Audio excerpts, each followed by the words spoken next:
Hello everyone, this is doctor Anjali. Welcome to my YouTube channel. आज की class में हम स्टार्ट कर रहे हैं light reflection and refraction part 5 and today we will do the topic image formation by convex mirror.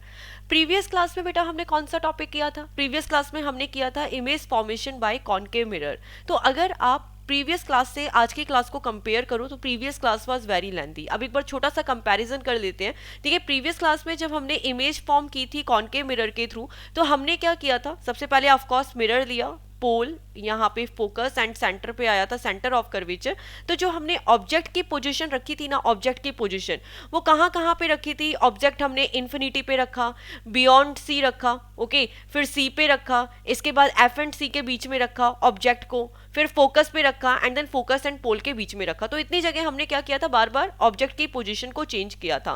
But if we compare with the convex, तो देखिए convex इतना छोटा कैसे हो गया? क्योंकि कॉन्वेक्स के अंदर बेटा होता क्या है, स्पेयर के अंदर ही फोकस और सेंटर ऑफ कर्वेचर आएंगे ना, एम आई राइट? जैसे यहाँ पर अगर इसको आगे एक्सटेंड करोगे तो स्पेयर बनेगा and then focus and centre of curvature आपको स्पेयर के अंदर मिला। इन द सेम वे अगर हम कॉन्वेक्स मिरर को देखें, तो कॉन्वेक्स मिरर की रिफ्लेक्टिंग सरफेस तो ये वाली है, मतलब जितनी भी रेज आएंगी वो यहां पर रिफ्लेक्ट होंगी, और focus and centre of curvature तो स्पेयर के अंदर हुआ।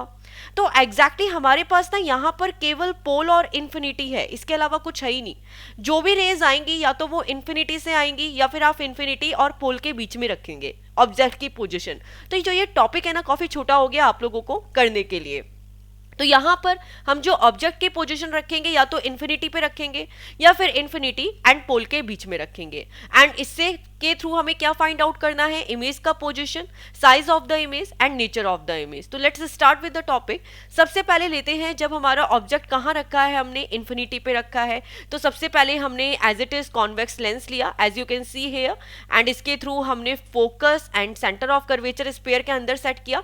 अब अगर ऑब्जेक्ट इन्फिनिटी पे है तो आई टोल्ड यू कि बेटा वो प्रिंसिपल एक्सिस के ऊपर एंड नीचे दोनों आएगा, इन्फिनिटी पे है, और दोनों दो रेज लेंगे, दोनों की दोनों रेज क्या हो गई? पैरेलल हो गई। अब जब भी रेज प्रिंसिपल एक्सिस के पैरेलल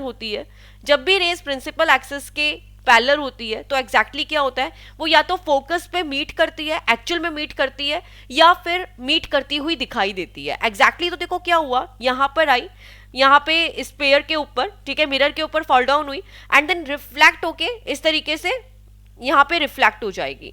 बट एक किस तरीके से रिफ्लेक्ट होगी? क्योंकि देखो हमें इमेज कहाँ पे मिलेगी? हमें इमेज मिलेगी जहाँ पे इन दोनों का इंटरसेक्शन होगा।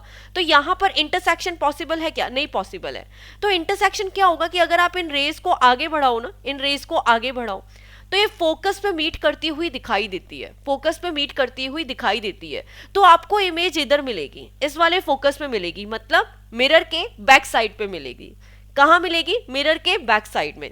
अब जब भी हमारी इमेज मिरर के बैक साइड में होती है, तो मैंने आपको क्या बोला था बेटा? मैंने आपको प्रीवियस क्लास में एक्सप्लेन किया था कि जब भी जो इमेज है मिरर के बैक साइड में मिलेगी, तो जो आपकी इमेज है वो वर्चुअल होगी, इरेक्ट साइज की होगी, स्ट्रेट होगी और पॉइंट साइज की मिलेगी। एग्जैक्टली तो वंस अगेन अब हम फिगर के थ्रू समझते हैं जो हमारी बुक में गिवन है। तो एज यू कैन से सबसे पहले मिरर लिया, यहाँ से इन्फिनिटी से रेज आ रही हैं। अब जो रेज इन्फिनिटी से आएंगी वो क्या होगी? हमें इस तरीके से फोकस पे मीट करती हुई दिखाई देंगी। बट एग्जैक्टली क्या होगी? वो डाइवर्ज हो जाएंगी, डाइवर्ज इस तरीके से बैक साइड में हो जाएगी। तो a ray parallel to the principal axis, कोई भी रे जो प्रिंसिपल एक्सिस के पैरेलल है, after reflection appear to diverge from the principal focus. वो किस तरीके से अपीयर होती है कि वो फोकस से ना डाइवर्ज हो रही है। कॉनकेव में क्या हो रहा था? वो एक ही पॉइंट पे आके मीट कर रही थी, ठीक है, एंड यहाँ पे क्या हो रहा है? डाइवर्स हो रही है। तो that is the difference in concave and convex. Okay, यहाँ पे it is just like appear to meet, मिलती हुई प्रतीत होती है, बट एक्चुअली में ऐसा नहीं होता है, ठीक है। तो द मेन थिंग इज, जब भी आपका ऑब्जेक्ट इन्फिनिटी पे है तो इमेज किधर मिल रही है? आपको फोकस पे मिल रही है। किस टाइप की है? वर्चुअल है। इरेक्ट का मतलब क्या है? स्ट्रेट है, सीधी है, एंड बहुत छोटे साइज की है, पॉइंट साइज की है। अब हम सेकंड वन लेते हैं, when the object is between infinity and pole. जब भी आपका ऑब्जेक्ट कहाँ रखा है? इन्फिनिटी और पोल के बीच में रखा है।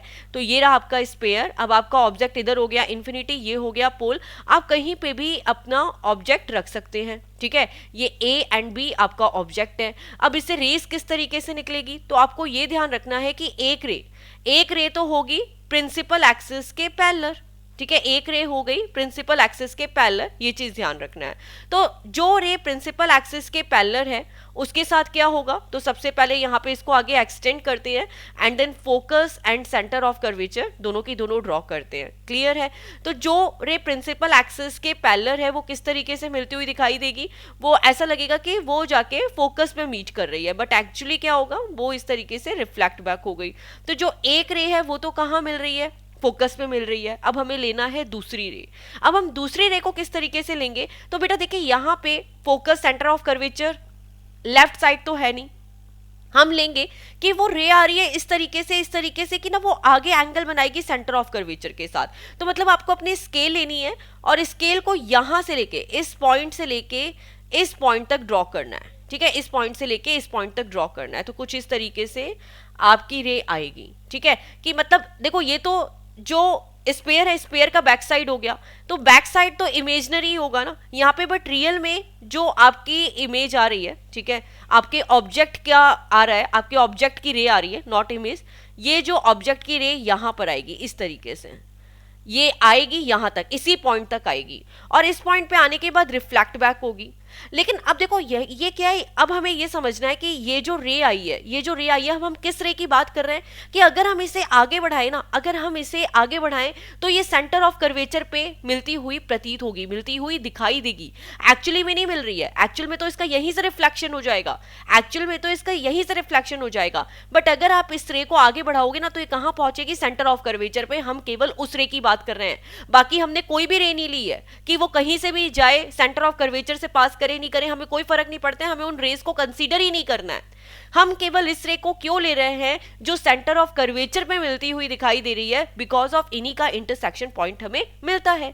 तो ये आ गई दूसरी रे। अब ये दूसरी रे रिफ्लेक्ट बैक होके किधर जाएगी, तो देखिए हमने ये भी पढ़ा है कि जो भी रे ऐसी दिखाई देती है, ऐसी प्रतीत होती है कि वो सेंटर ऑफ कर्वेचर पे आ रही है, वो अगेन सेंटर ऑफ कर्वेचर पे ही मिल जाती है। तो ये रिफ्लेक्ट बैक होके आ गई सेम डायरेक्शन में। तो ये हो गई रिफ्लेक्ट बैक, ये सेम डायरेक्शन में होगी। ठीक है, सेम डायरेक्शन में रिफ्लेक्ट बैक हो गई। अभी सेम डायरेक्शन में भी ये डॉटेड लाइन आगे आ जाएगी। और अगर आप इनका यहाँ पे इंटरसेक्शन पॉइंट देखें, इंटरसेक्शन पॉइंट ये वाला इंटरसेक्शन पॉइंट है, यहाँ पे आपको इमेज मिलेगी। ओके, यहाँ पे आपको इनके इंटरसेक्शन पॉइंट पे इमेज मिलती है। तो गाइज एक बार आपको ऑफ कोर्स ड्रॉ तो करना पड़ेगा। अब हमारी इमेज है ये ए एंड बी, जो यहाँ पर आपको स्पेयर के मिरर के बैक साइड में मिल रही है। That means that is the virtual image. मिल कहाँ रही है, पोल और फोकस के बीच में। ऑफ कोर्स वर्चुअल इमेज है, इरेक्ट है, स्ट्रेट साइड की है और बहुत ही छोटे साइज की है, पॉइंट साइज से भी छोटे साइज की है, डिमिनिश्ड है बिल्कुल। ओके, तो a ray parallel to the principal axis. तो वंस अगेन देखिए ये स्पेयर लिया आपने, यहाँ पे फोकस लिया, यहाँ पे सेंटर ऑफ कर्वेचर लिया, तो ये रहा आपका ऑब्जेक्ट। एक रे आई प्रिंसिपल एक्सिस के पैरेलल। वंस अगेन एक रे है प्रिंसिपल एक्सिस के पैरेलल। तो जो प्रिंसिपल एक्सिस के पैरेलल है वो रिफ्लेक्ट बैक हो गई, इस तरीके से रिफ्लेक्ट बैक होती है कि वो फोकस पॉइंट पे मिलती हुई दिखाई देती है। दूसरी इस तरीके से आ रही है, दूसरी रे इस तरीके से आई, इस एंगल पे आई कि अभी रिफ्लेक्ट बैक कहाँ होके जाएगी। तो सबसे पहले अगर हम इसे आगे बढ़ाए ना तो ये ऐसा लगेगा कि जैसे इसका एंगल सेंटर ऑफ कर्वेचर पे मिल रहा है। कहाँ पे मिल रहा है, ये लाइन सेंटर ऑफ कर्वेचर पे आके मिलती हुई दिखाई देती है। तो ये वंस अगेन उसी डायरेक्शन में रिफ्लेक्ट हो जाती है, तो ये इसी डायरेक्शन में रिफ्लेक्ट हो गई। और जो ये इन दोनों का इंटरसेक्शन पॉइंट है, यही क्या हो गया, यहीं पर आपको इमेज मिलेगी। A ray parallel to the principal axis after reflection appear to diverse from the principal focus. वो किस तरीके से हमें डाइवर्स होती दिखाई देगी, प्रिंसिपल फोकस से। And the second one, a ray of light appearing from the centre of curvature. A ray of light जो कहाँ से आ रही है, सेंटर ऑफ कर्वेचर से आ रही है, वो रिफ्लेक्ट बैक होके सेम पाथ में चली जाती है। तो इमेज कहाँ मिल रही है, पोल और फोकस के बीच में। वर्चुअल इमेज मिल रही है, इरेक्ट है, बहुत ही डिमिनिश्ड साइज की है, छोटे साइज की है। ओके, अब हम देखते हैं कि कॉन्वेक्स मिरर के यूजेस क्या क्या है। कॉन्वेक्स मिरर को आप कहाँ कहाँ यूज कर सकते हैं। तो बेटा एक रियर व्यू मिरर होता है ना, जैसे कि आप अपनी कार के अंदर देखते हैं रियर व्यू मिरर, उसके अंदर हम कौन सा यूज करते हैं, कॉन्वेक्स मिरर का है। या फिर कहीं पे भी जो बहुत इनलार्ज इमेज होती है उसको छोटे साइज में देखना है, तो वहां पे भी आप क्या करते हो, कॉन्वेक्स मिरर का यूज करते हो। जैसे कि बैक साइड में इतनी बड़ी कार है तो आपको बहुत बड़ा मिरर थोड़ी ना लगाओगे कार को देखने के लिए। तो हमने क्या किया, कॉन्वेक्स मिरर को यूज कर लिया, जिसके through as you can see यहाँ पे एरोप्लेन कितने छोटे साइज का दिखाई दे रहा है। तो जहां पे एक्चुअल इमेज वो हमें छोटे साइज की चाहिए, वाइडर व्यू चाहिए, ठीक है। अगर आपने कॉन्वेक्स मिरर देखा होगा तो वो किस तरीके से होता है, उसका कर्व बाहर की तरफ होता है, तो जिससे क्या मिलती है, हमें वाइडर व्यू मिलता है। तो that is the uses of convex mirror. Okay, now we will discuss some questions here. कुछ क्वेश्चंस हैं यहाँ पे जो ये कॉन्केव और कॉन्वेक्स के बाद गिवन है। 4 क्वेश्चंस है, चारों क्वेश्चंस को हम वन बाय वन डिस्कस करते हैं।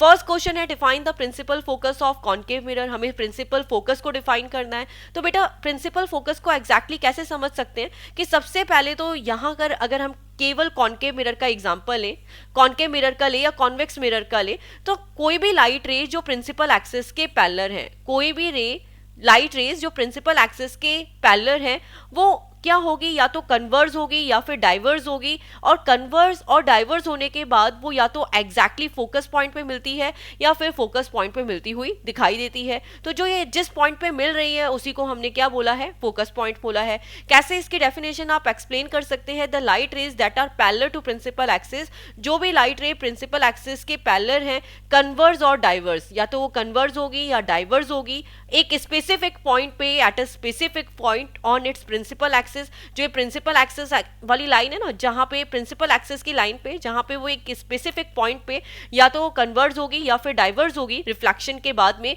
उसी पॉइंट को हम क्या बोलते हैं, प्रिंसिपल फोकस बोलते हैं। तो इस तरीके से हम यहाँ पे प्रिंसिपल फोकस की डेफिनेशन को एक्सप्लेन करेंगे। The next question is the radius of curvature of a sphere of a spherical mirror is 20 centimetre, what is it's focal length. तो बहुत इंपॉर्टेंट क्वेश्चन है और आपको याद रखना है कि ऑफकोर्स अगर आप कोई भी मिरर ड्रॉ करते हैं तो स्फीयर का जो सेंटर है, स्फीयर का जो सेंटर है वो क्या होता है, centre of curvature, and in दोनों का जो सेंटर पॉइंट होता है वो होता है फोकस।